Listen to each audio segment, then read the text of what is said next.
related to the topic of the workshop, to a more general audience. So we're very pleased today to have Tom Mrowka from MIT, who will talk about an approach to the four-color theorem using gauge theory and three-dimensional topology. That's always, in spite of what it says there. Yeah. Anyway, so it's always a pleasure to come down here to Stony Brook and come to the Simon Center. This is, as strangely, almost everything I do is joint work with Peter Kronheimer. Both of us, sadly, at the moment, are running our respective departments, which makes mathematics go very slowly. But anyway, I'll tell you what we've been thinking about. So we've been thinking about the four-color theorem.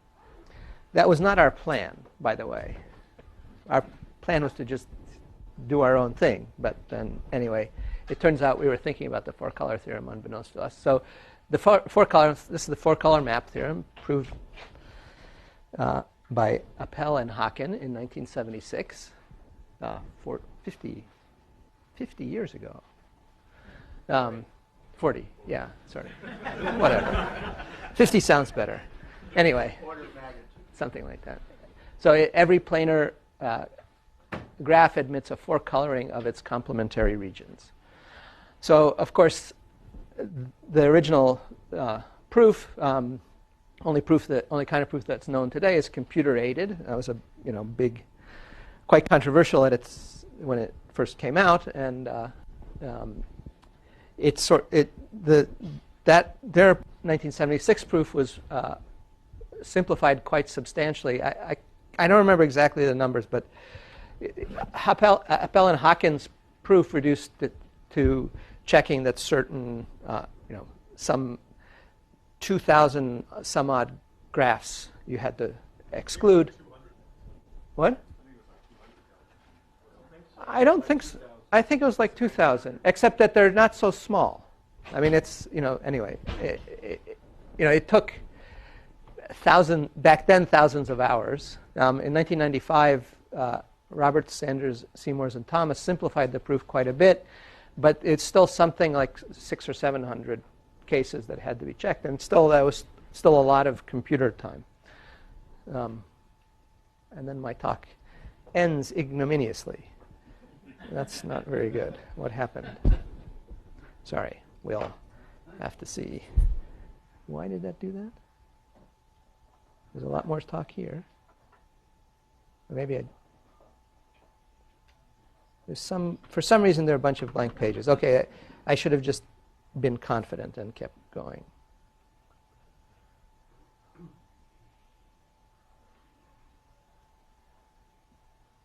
No?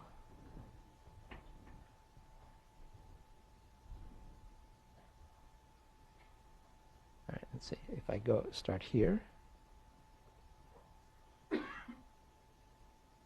Okay, sorry. It's going to be a smaller looking talk. We'll just do it from here.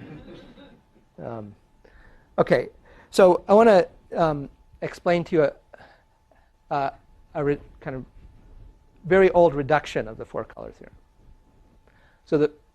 So a Tate coloring. So I'm going to be working in the context of trivalent graphs always. So one easy thing to do is to see that actually you might as well do the trivalent case. If you know the trivalent case, you can easily reduce the general case to the trivalent case. So we're going to look at trivalent graphs. And what we want to look at about trivalent graphs is notion of what's called a Tate coloring. So that's a three coloring of the edges. So that the three edges meeting at any vertex have different colors. So here's the dodecahedron as a planar graph. The one skeleton of dodecahedron is a planar graph. And here's a three coloring of it, Tate coloring of it. Okay? So I hope you can see that. So at each vertex, the three colors are always different. Okay? Sorry. I think I forgot one thing. Oh, see.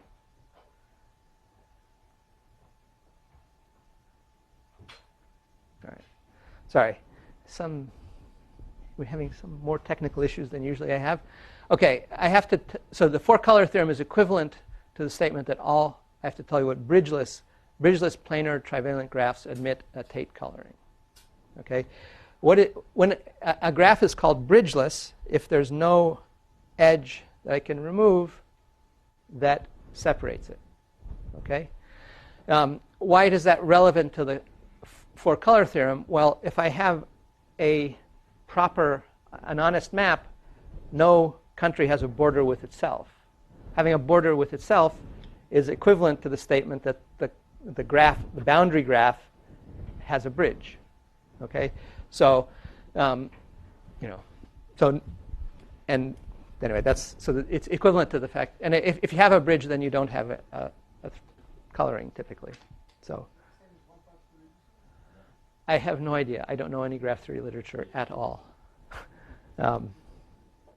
Okay, but so the four-color theorem is equivalent to the statement that all.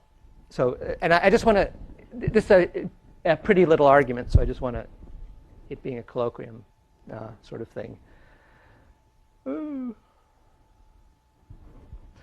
We're going to go to yet a different program. Sorry. I'm just going to show you the tech thing because none of my stuff is coming up. All right. Does this have? All right. So, sorry. See? There was the definition of bridgeless. That's got a bridge. See? It's called a bridge. Proper map, great. Oh, look at that. That's nice, isn't it? I know what happened. I changed the file. Sorry, I'm just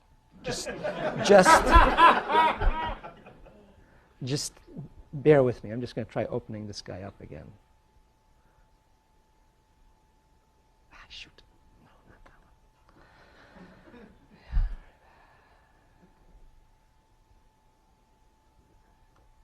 Sorry.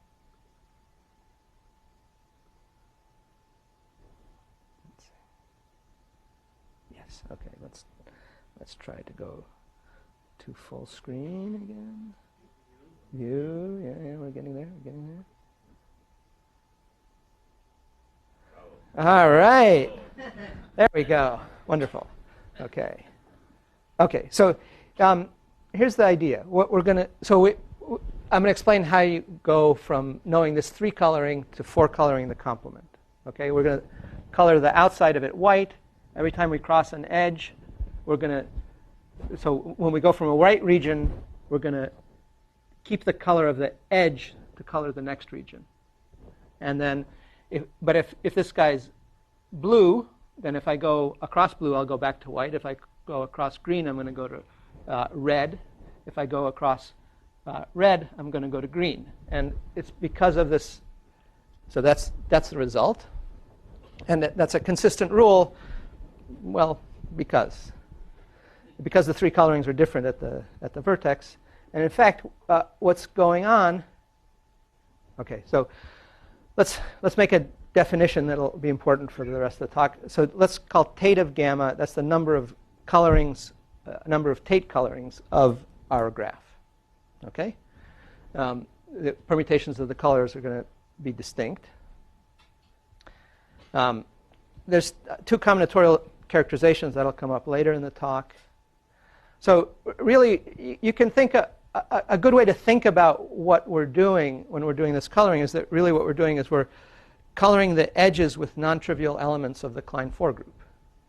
And we're using the multiplication in the Klein-4 group so that the property that the three vertices, the three edges coming into a given vertex are distinct translates here to the fact that the product of the three elements is 1. Right? Three non-trivial elements is 1. Well, all of the elements too, but that's not so interesting. Okay, so a Tate coloring then gives an assignment to each edge of our graph, a non-trivial element, non-unit element of the Klein-4 group, and then with the property that the elements for the three edges incident to a vertex are 0. This is also called a non-zero V4 flow in the graph theory literature. Okay, I know a little bit. of graph theory literature. Okay, now, if the graph has a planar embedding, then we can reinterpret this in a way that we can start to like, actually. We can reinterpret this as a representation of the fundamental group of the complement of the graph. So a representation of the fundamental group of the complement with the property that into the Klein 4 group with the property that there's some distinguished generators. There's a distinguished generator. We imagine the north, up at infinity, there's our base point, and then for each edge, there's a generator. And what we've done is,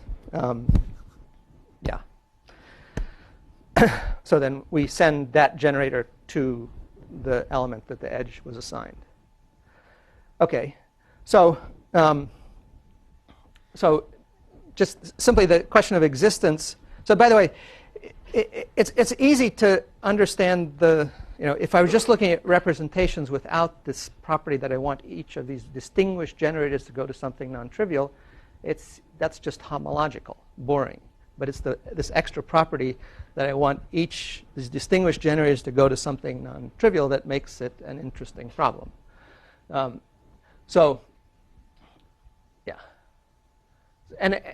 now that I've changed this into a problem about representations of the fundamental group of the complement of my graph, I can think about this just more generally. I don't need the graph necessarily to be planar. I don't need it to be just in the 3-sphere. I could think of it in any 3-manifold. And that is what I will do. There's another little nice little thing to notice. I want to change this into a problem about 3-manifold topology and gauge theory. So a few little reductions that we're going to do to get there. So of course, each element of the Klein 4 group has square 1. So the representation, well, we had a representation of the whole fundamental group into the Klein 4 group. It descends to a representation of the fundamental group where we kill the square of each of these distinguished generators. Right. So good. Okay. Now we're in a context where there's actually a fair amount of literature, some of it in the physics literature, some of it in the knot theory literature. So there's a notion of a web. So a web for us is a pair, a 3-manifold and gamma. So gamma is a trivalent graph, which we think of as being embedded in our 3-manifold.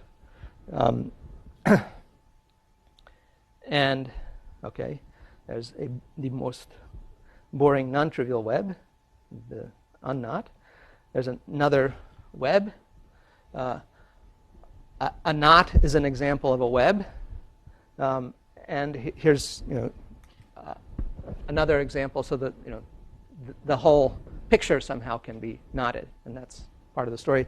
I've drawn it thickened so you can see it better, but you should think of this really as a graph. Right? This is not not a genus 2 surface. It's a graph.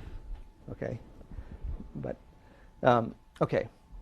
So the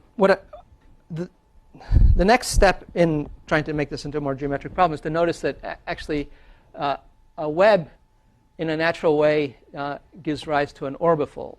So the way to think about that is the following. So I look at R3, and I think of the action of the natural action of the Klein 4 group, where you think of the Klein 4 group as the orientation preserving diagonal matrices. Right? And if you take the quotient of R3 by the Klein 4 group, what you get is homeomorphic still to R3. So if I took just to see that, I mean, there are a lot of different ways to see that. Maybe the simplest way to think about it is the following: if I took the action by all diagonal matrices, I can put everything in the first octant, right?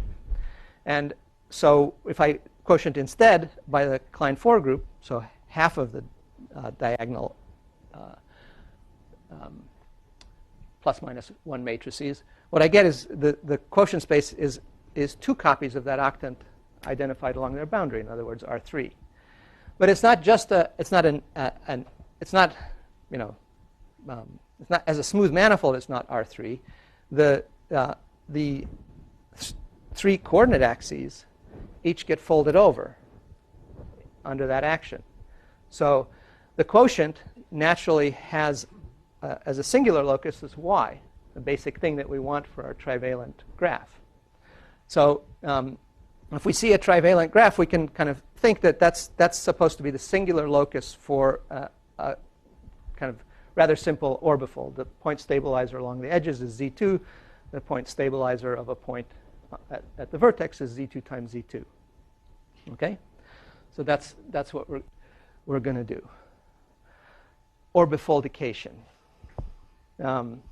Okay, yeah, anyway, so that's said slightly differently. Yeah, there's orbifoldication. Good. So given this web, we can construct an orbifold. And this orbifold had the nice property that actually it enforces this quotient of the fundamental group that we wanted. Right? So what we can do, if you have an orbifold, right, so think of an edge. An edge in the graph. The picture of the corresponding orbifold is that it looks sort of like this has a cone-like singularity times r, two-dimensional cone, and it has in the world, orbifolds have a fundamental group, and in the orbifold world, the fundamental group, a loop that goes twice around this cone point is contractible. A loop that goes once is not. So that kind of imposes this relation in a geometric way. Yeah. Okay. Okay. So the orbifold fundamental group is this quotient that our representation lives on. So here's at the moment you should think of this as a ridiculously fancy way of restating the 4-color problem. So a coloring of a planar graph exists if and only if there's a representation of this orbifold fundamental group so that these edge generators have non-trivial image.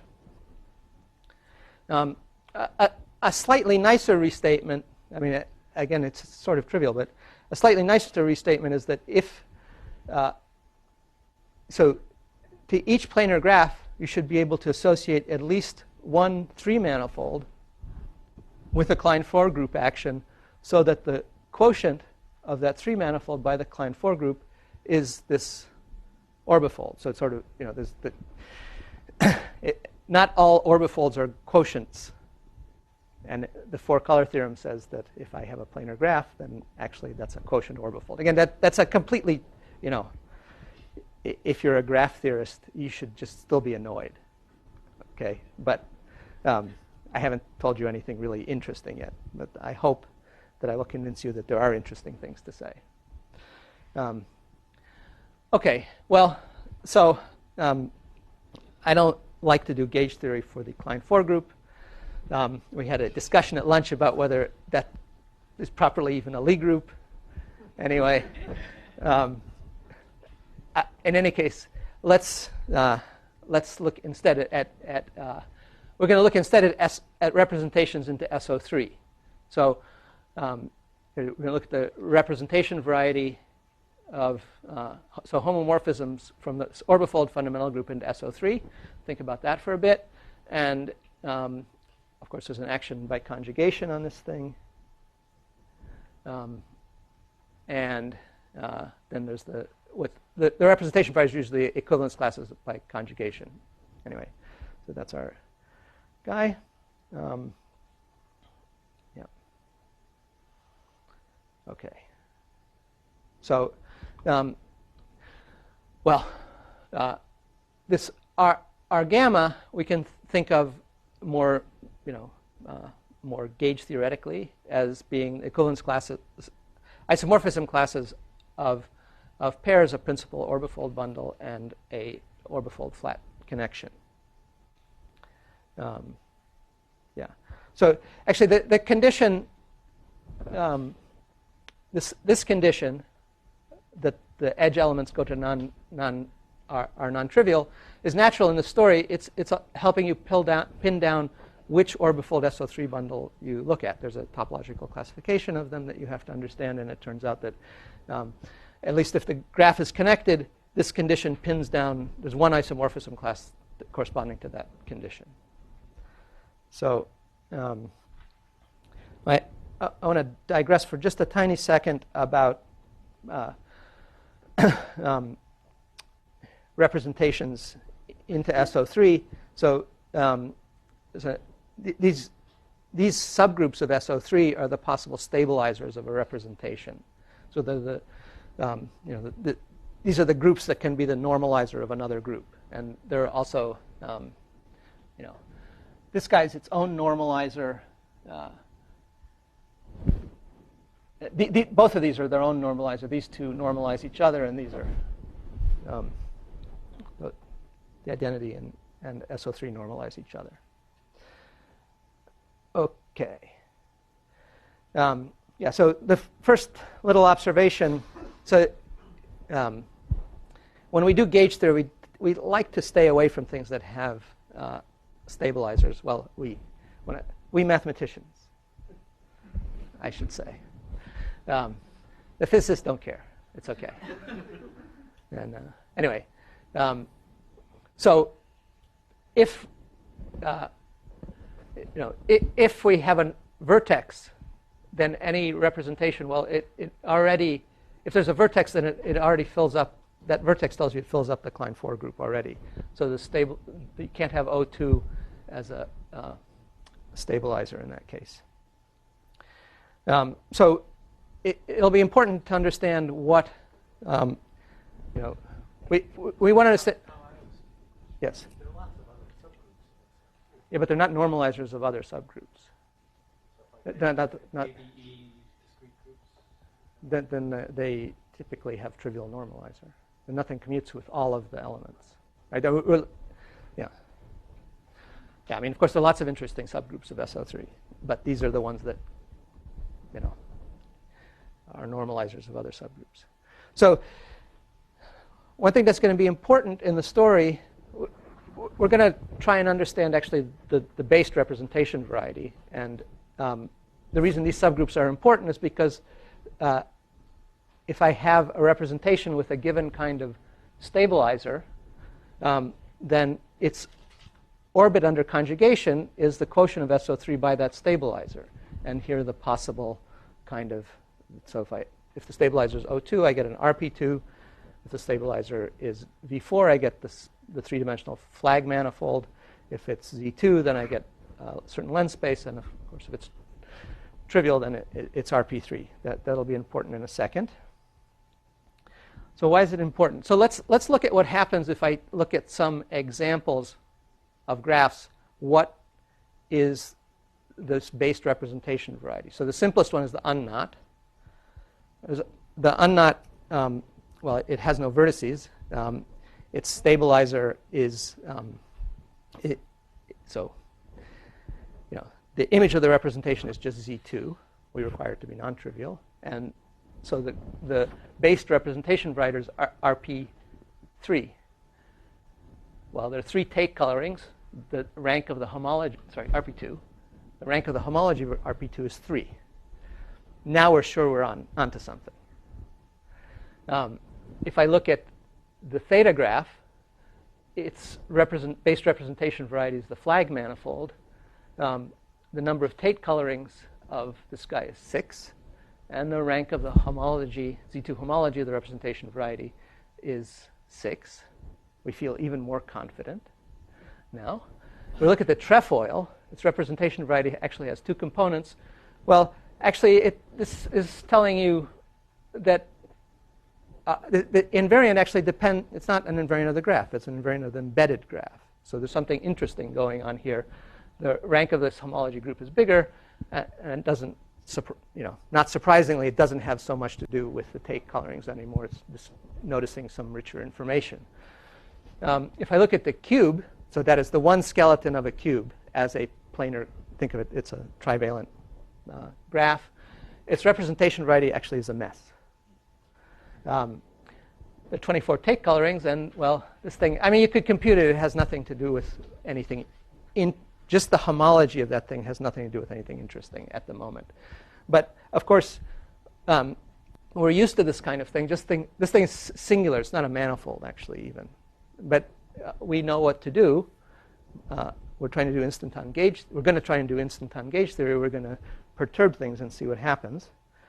Yeah. Okay, so yeah, anyway. So now we're going to, this is the slide in which you actually start to do gauge theory. So we're going to fix an orbifold bundle with the property all the point stabilizers act faithfully. So there's only one isomorphism class, and we're going to do gauge theory on this bundle P. So we're going to look at the space of gauge equivalence classes. So if the graph is in S3, which usually it will be for the talk, I'm going to eliminate the 3 manifold from the discussion, but from the notation. Okay, so orbital connections. And so there's a Chern-Simons function on this space. I won't tell you what my normalization is, but it has values in some circle. And the great thing about the Chern-Simons function is that its critical points are flat connections. The gauge equivalence classes of flat connections. And so so the critical set we can identify with this thing that we want. And now you're if you haven't seen this before, the game is we're going to try and do the Morse homology for this function or one form. There's some tricky business there because it's actually multi-valued. I mean, as a function, it's multi-valued. It's circle-valued function.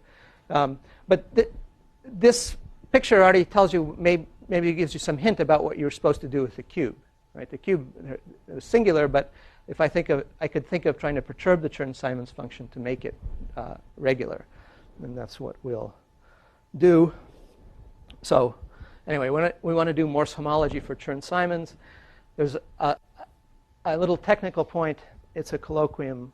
We'll sort of skip it, but there's some little technical point about the critical points of Chern-Simons are conjugacy classes, identify the conjugacy classes of representations. We actually want the based representations, not conjugacy classes. There's a little trick for dealing with that by introducing an extra copy of the theta graph disjoint from our graph and doing gauge theory there. So there's a slightly, by modifying our graph, we can make the critical point set be exactly the based representation variety of the graph. Does it matter if it's actually linked or not? Yeah, it does matter. And it's not. It's just the theta graph is off somewhere, sitting calmly undisturbed by the rest of the story. So think of it like a gauge theoretic base point, right? Which, so we know from algebraic topology we have to remember. Otherwise, we are wrong. And, anyway, so at the end of a very long day, we're only going to do this with Z2 coefficients. Actually, there's a very interesting story about whether you can do this with other coefficient groups. You can't do much better than Z2 for more subtle reasons than usual, but there's a vector space we can define the Z2 Morse homology of the Chern-Simons function, and that gives us an invariant of graphs. So there's some orientation issue? No, actually, it's more interesting than that. So it has to do with, because you can have bubbling at the vertices, there's you can only do Z4 at best, even if you can do orientations. So anyway, okay. So I want to. So we have it. So just to summarize, for each graph actually embedded in each trivalent graph embedded in any 3 manifold, once I take care of this base point issue, I have an invariant which is a Z2 vector space. Okay, so I want to have I need, bridgelessness was important in the planar case, and it turns out also to be important in the study of this invariant, but we need a generalization of bridgelessness to handle embedded graphs. So now it's going to be a property of actually the embedding. Sorry. This is supposed to, well, okay. Actually, in our paper, we call this spatially bridgeless, so I should have edited this to say spatially bridgeless. I will say spatially bridgeless from now on. So a web is called spatially bridgeless if there's no embedded two-sphere in the three-manifold which meets the graph transversely in one point. Okay, so here's the same graph, but with two different embeddings. In this one, it's, the graph has a bridge, no matter how you look at it. This embedding, spatially, it still has a bridge. With this embedding, it's spatially bridgeless. There's no two-sphere that hits the graph just in one point, transversely. Right? Even though the graph has a bridge. So it's spatially bridgeless, the property of the pair and the embedding. Okay, and this is sort of a generalization of prime, or irreducible for three manifolds. Yeah. Okay.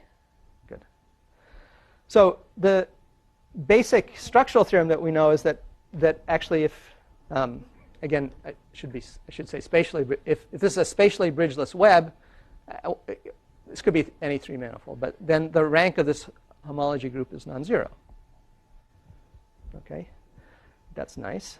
And the idea is that for this proof, borrow from our earlier work where we proved property P. So we proved, Peter and I have proved quite a few theorems on guaranteeing that three-manifold fundamental groups have non-trivial representations into SU2. And these, in turn,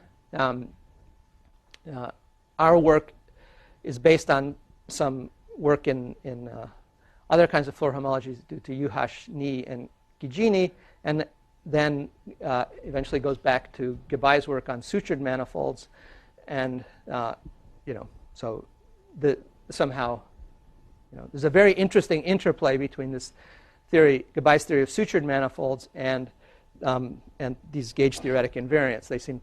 They are sensitive to this structure, and it's quite nice that in fact, in some sense, Gabai's work goes back to Hawkins' work. So, maybe he knew something else. Anyway, and just to mention, the way spatial bridgelessness is used is to verify that a certain sutured manifold that we construct is taut. So taut is important. If you're in that world, you understand that taut sutured manifolds are where it's at. Okay, so the main conjecture is that actually the rank of this invariant, so remember that we have the rank of J sharp of gamma is actually equal, if it's planar, if I have a planar web, then it's equal to the number of Tate colorings. Okay, so does a planar graph always minimize the minimum? Right? Does a planar graph always minimize the? Take an abstract graph and look at all its embedding. Yeah, we don't know.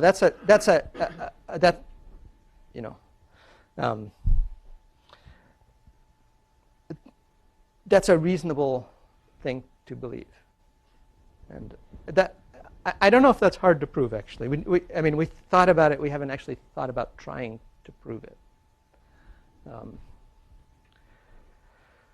Okay, the conjecture, of course, it implies the four-color theorem because, well, we already know that for a bridgeless planar graph, this group is non-zero, and then that tells you the number of Tate colorings is non-zero. That proves the four-color theorem.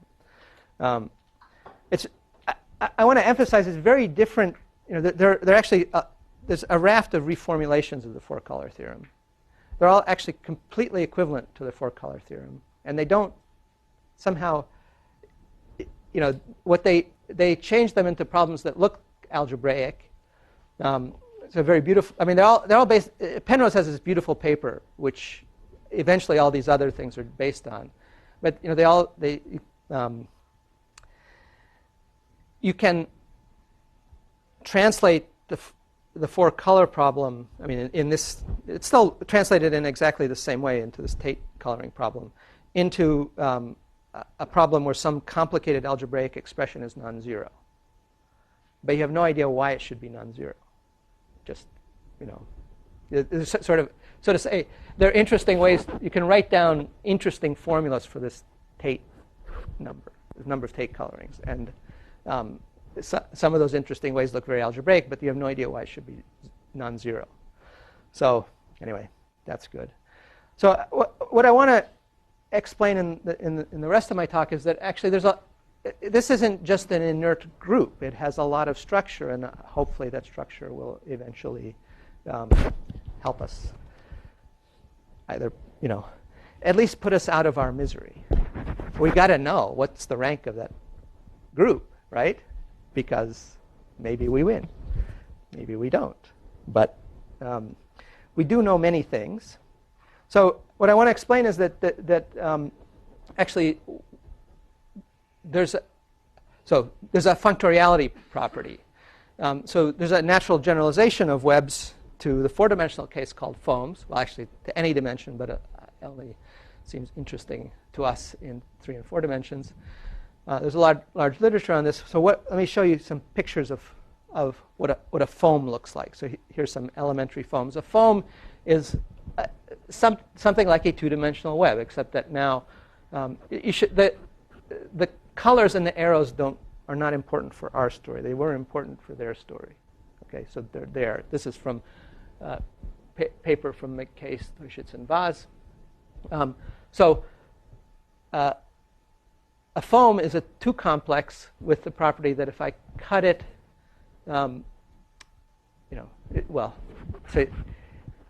there's some one-dimensional edges, and those one-dimensional edges, 3 pieces of surface can come in.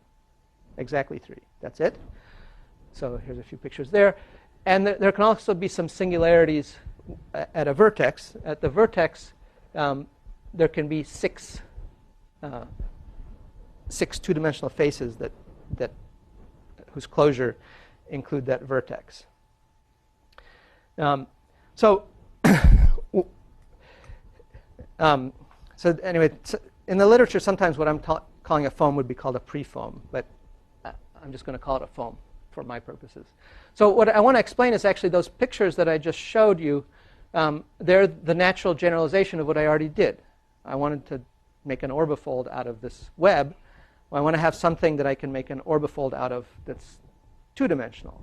So what I do is I take the order 8 subgroup of SO4 consisting of diagonal matrices. So the orientation preserving diagonal matrices. Oops. And again, same argument tells you that the quotient space is R4, right? Because if I quotient by all plus minus 1 diagonal matrices, I'd get an orthant, and it's 2 copies of the orthant, so it's R4. Now,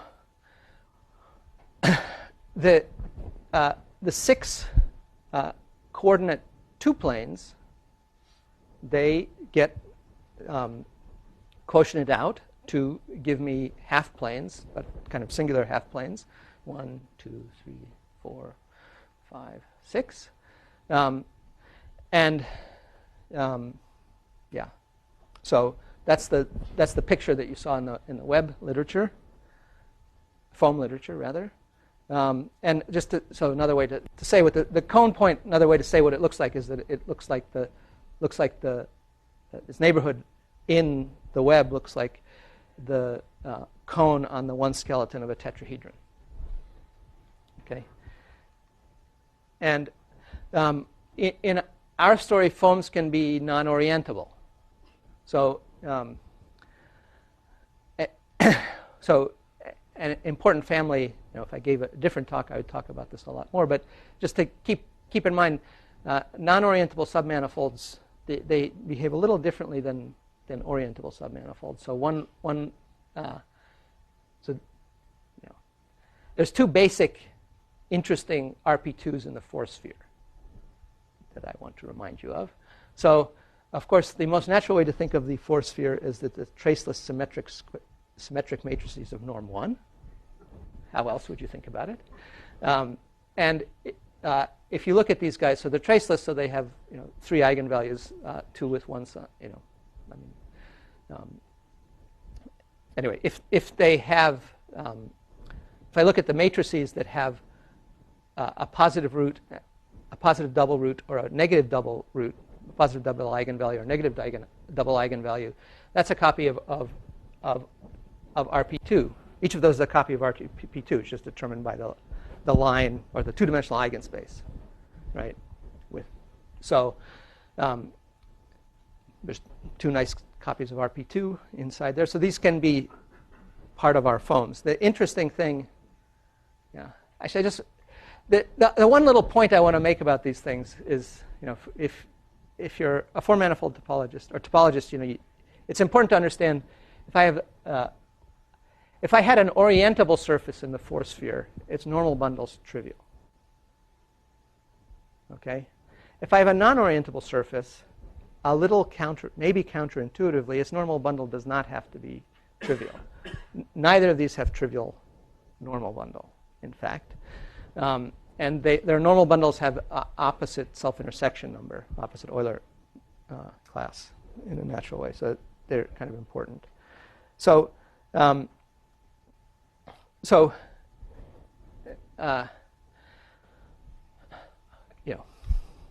So we want to have a kind of functoriality property. So there's a kind of evident extension of the notion of a foam to a foam with boundary. There's kind of prototypical picture of some kind of foam. So one end there's just a simple theta web. At the other end there's a slightly more complicated thing. There's a tetrahedral point in here,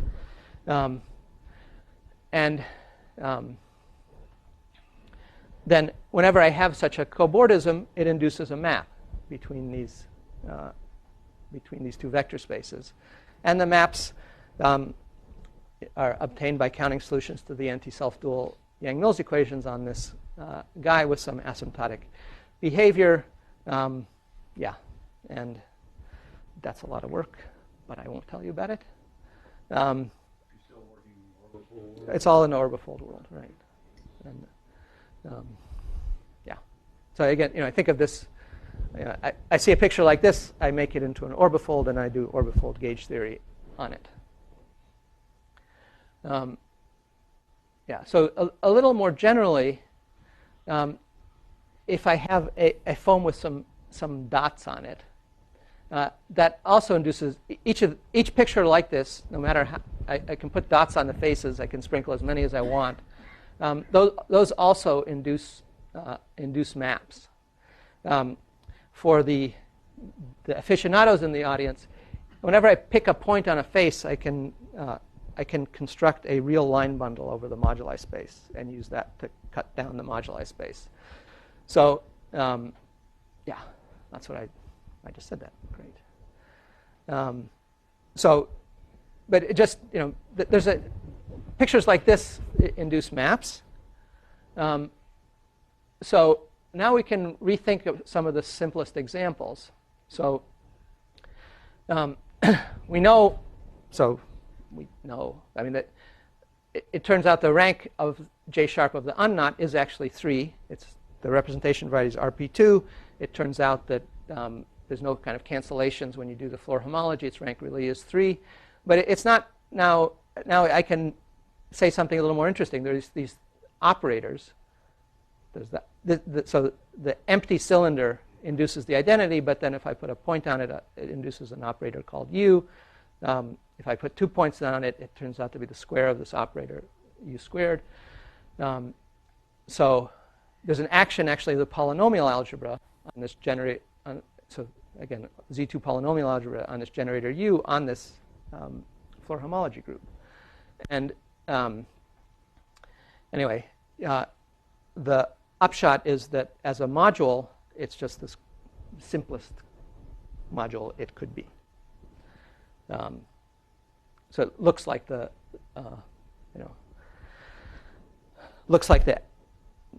action of the cohomology and the homology of RP2. So a similar analysis works for the theta web, but now the story's a little more interesting. For each edge, when I take the product, I can put a dot on the corresponding face. So I can put a dot on this kind of upper edge, on this face, or on this bottom face. Those induce, so I've called the edges E, F, and G, and then there's an operator UE, UF, and UG. You can check that they satisfy, these operators satisfy the relations in the cohomology of the flag manifold. So they satisfy these nice relations. And in fact, as a module, it looks like the homology acted on by the cohomology. So there's quite a bit more going on. And in fact, if you know Hovanov's SL3 homology story, this kind of looks like it, except that we're doing Z2 coefficients and we don't care so much about orientations and stuff. And then, so, then you can take his paper, steal all his ideas. Always a good thing to do. Steal, anyway. So this looks very much like that SL3 story. And a bunch of things, a bunch of the rules that are true for his story turn out to be true for our story. So here's this simplest example of that. So here's some foam. The foam has an extra component, which is a two-sphere, which I think of as just, it has to be a really standard unknotted two-sphere with two dots on it. And then I can just get rid of it. And it induces the same map. Okay? And so if the two-sphere has two dots on it, it induces the same map as just removing it. If it has any other number of dots, it just induces 0. Okay? A consequence of that is that there's a neck cutting relation. So if I have, again, this is supposed to be a standard thing. I mean, this thing, this foam is some knotted surface. But if I see a bit where I can put a nice standard disk, unknotted disk in here, then I'm allowed to use that disk to cut it. I cut it like that, but then I have to put some dots, it turns out, to accomplish the cutting. So in other words, J, if I have some cobordism that includes this picture, I apply J to it, that map is equal to the sum of 3 maps. Okay? So we can do that. That's wonderful. Another thing that you can do is you can pair up tetrahedral points and get rid of them. And another relation is that if you have a bygone in your if you have a bygone, so there's this is in, unlike the other pictures, this is a story about webs. If I have this graph that has just this, there's a vertex and a pair of edges that appear and then disappear, then the J sharp, that should be J sharp of this guy is equal to J sharp, just 2 copies of J sharp. So the rank doubles under this operation. Actually, this cancellation of tetrahedral points leads rather quickly to what's called triangle relation. If I have a triangle in my graph, and I can just get rid of it. So that the fact that those 2 maps were the same is part of the proof of that. It's saying that composite of the obvious map from here to here and back is the identity. Right? You should put those in the other order. These all embedded statements. After I graph, you have the triangle. Yeah. Everything. There can't be any nodding. It has to really be an embedded statement. And the most complicated of the relations in Hovanov's story that you can prove is the square relation. So square relation says that if you have again sort of flat square inside your graph, the J sharp of this guy is equal to the sum of these 2 guys. Okay, so a corollary of that is that if, for example, your graph is is bipartite. So bipartite means that you can divide the edges into two sets, and the vertices into two sets, and all the edges go between one set and the other. So if you have a bipartite planar graph, then in fact you can simplify it to trivial graph by using these three moves. In fact, so a little more generally, any graph that you can simplify using those three, so the bigone, triangle, and square move, you know that the take coloring satisfies the same rules, I should have said. So in this context, the number of take colorings is equal to the rank. So now I think if you're a graph theorist, maybe you can care about this a little bit. I finally said something that is, it's of course trivial to prove the take coloring thing for bipartite graphs, but this group is trying to be the number of take colorings in, not all graphs, but for a large chunk, we know that the conjecture is true.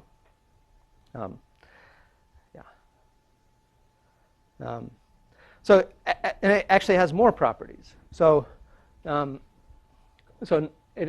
a the proof of the four-color problem for bipartite graphs, is that easy? Yeah, it's easy. Then it has a Hamiltonian circuit, and if it has a Hamiltonian circuit, it's easy to see. Actually, just so if you have a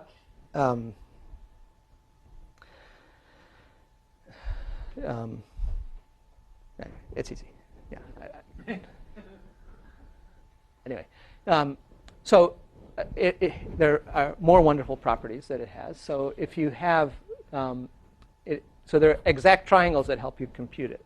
So suppose I have three webs which differ only in one three-ball, and so here's this three-ball, and there are these 4 points. These 4 points on the boundary two-sphere are always the same, and inside I have these three different bits of web.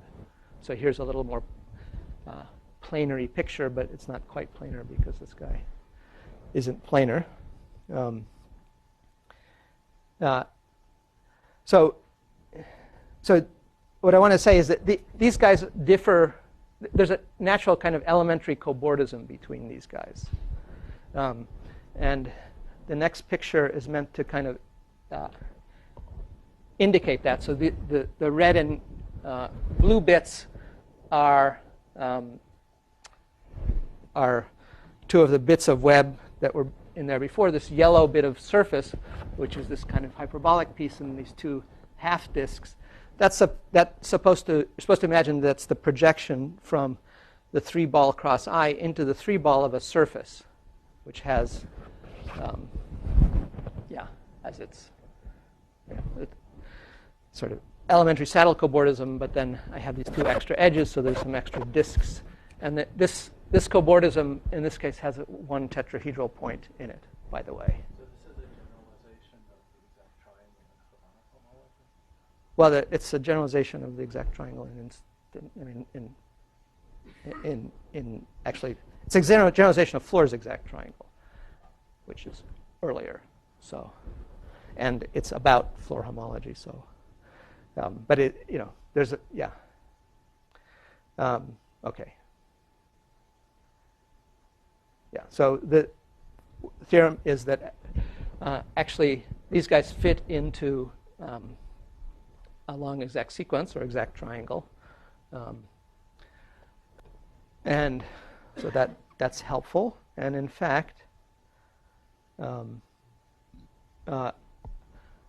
there's you can play some more games. So so here are essentially the same pictures that I had before, but now without the bar, extra bar. So these are just, they are what they are. So actually, these guys don't fit into an exact triangle. This is one little tricky point about the distinction between doing SO3 gauge theory and SU2 gauge theory. For SU2 gauge theory, there is an exact triangle for these guys, but when you're doing SO3 gauge theory with SO3 gauge group, one of these guys is the number of components of one of these guys is different. The number of components of one of these three guys is different from the other, number of components of the, the knot or link is different. And that means there's some extra stuff going with SO3 gauge theory. So anyway, but what happens is that there is an exact triangle that relates the guy with the bar to two of the guys without. That's the way the game turns out in this story. So each exact triangle involves an odd number, one or three webs that have where the topology of that piece is an H. That's the way the game works out. And of course, they fit into an octahedron. So here's the original. This is the actually original guy has a different twist here. That's why it's called L prime. And now let's see if that worked. These guys there are four exact triangles in this story. There they are. And it turns out, well, there are four other triangles. What do? They commute. Well, what else could they possibly do? And, this very sadly looks just like the octahedral axiom in triangulated categories. The kind of thing that makes me feel very sad, actually. But what can you do?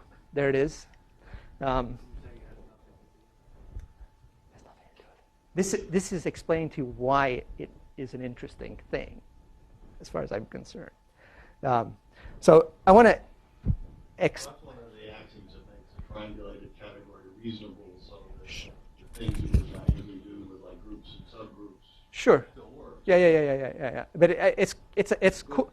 No, of course it's a good thing, and it comes up, in a natural geometric way in this context, right? It's just, what else could it do, right? I mean, anyway. So you're not just getting triangles, you're getting a triangulated category. You should like that. No, I don't like it. It makes me sad. Oh well. Anyway, but this actually connects in an interesting way. So I mentioned there are two characterizations of the Tate colorings, and actually there's a connection of the octahedron to this story. So Tut has had a nice characterization, and it's characterized by the fact that the number of Tate colorings. So this is all in the planar context. It's 3 if it's a circle, makes sense. 0 if there's a bridge. It's multiplicative for disjoint unions. And it satisfies what's called the Tut relation. So the Tut relation is the relation that if I look at these four guys, then the alternating sum is 0. Okay, so that's it. If you know that your invariant satisfies it, then it's counting the number of Tate colorings. So that's a conjecture then. And the these four groups that appear in the Tut conjecture are the belt of this octahedron. And in fact, you can check that, there's the belt of the octahedron. You can check that actually the composites, so the maps all go in the same direction, by the way, around this belt. And you can check that the composite of any two consecutive guys is 0. So these vector spaces give you a little four-periodic chain complex. Another thing you can check easily is the ranks of the homology of that chain complex at opposite edges are equal. And the Tut conjecture means that the homology at the adjacent edges is equal. Now, it might be. You might wonder, you always want to look for something a little stronger to prove and see if you can prove that more easily. So you might wonder if, in fact, that was a kind of strong Tut conjecture would be that actually that's an exact sequence.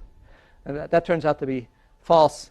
In fact, when you try and apply that to the dodecahedron.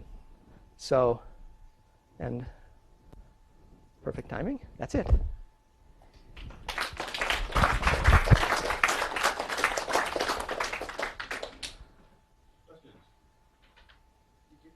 J-sharp of that graph? Did we compute J-sharp of that graph? Well, you know, compute privately, yes. I mean,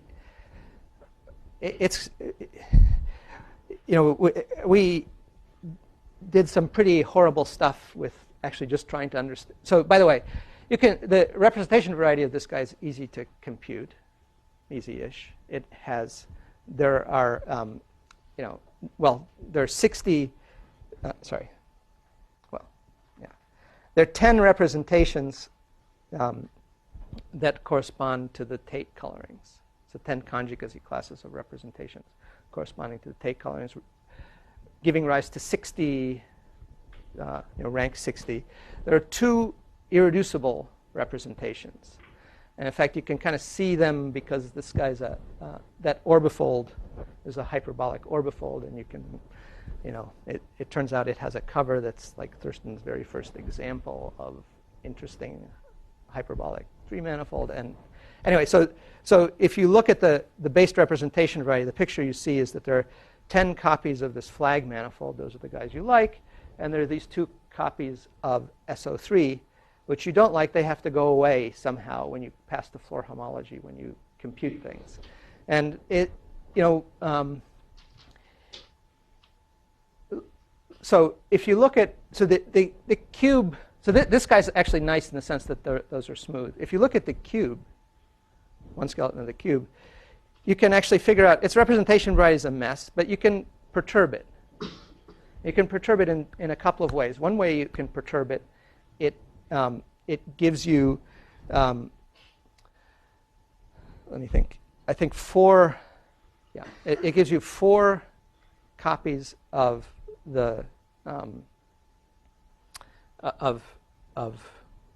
the flag manifold, and again 2 SO3s, and then you can actually perturb it a different way. So it gives you exactly 4 copies of the flag manifold. So that this kind of cancellation phenomenon that we want, we see in another example. And we've actually tried, you know, we have a sufficiently good picture that, you know, on a good day we believe we can get rid of these guys. But, you know, that would be a 50-page paper that nobody would ever read. So